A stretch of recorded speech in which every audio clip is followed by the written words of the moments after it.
Assalamualaikum warahmatullahi wabarakatuh. Selamat datang di channel Asifa TV Lewiliang. Channel ini adalah channel resmi Rumah Sakit Asifa Lewiliang. Jangan lupa like, subscribe, dan komen. Pada video kali ini, saya akan sharing tentang etika batuk dan bersin.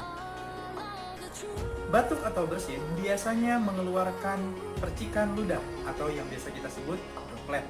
Nah, bagaimana cara menanganinya supaya percikan ludah kita tidak terpapar atau tidak menular kepada orang lain?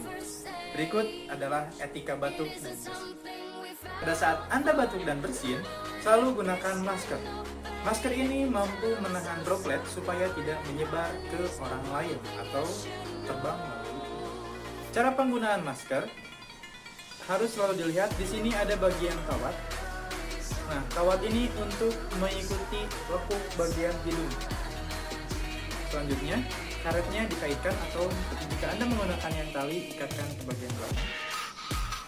Kemudian lakukan bagian kawatnya sesuai dengan lekukan hidung dan ratakan ke bagian bawah mata.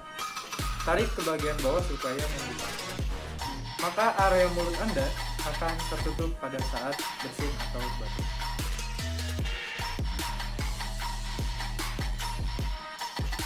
Jika Anda tidak menggunakan masker pada saat batuk atau bersin, maka gunakanlah tisu saat batuk atau bersin. Setelah selesai, maka buang tisu Anda ke tempat sampah.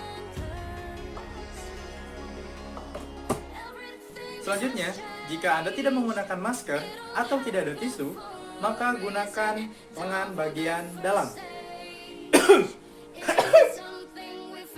Demikian video etika batuk atau bersin. Terima kasih sudah menonton. Jangan lupa like, subscribe, share, dan komen. Assalamualaikum.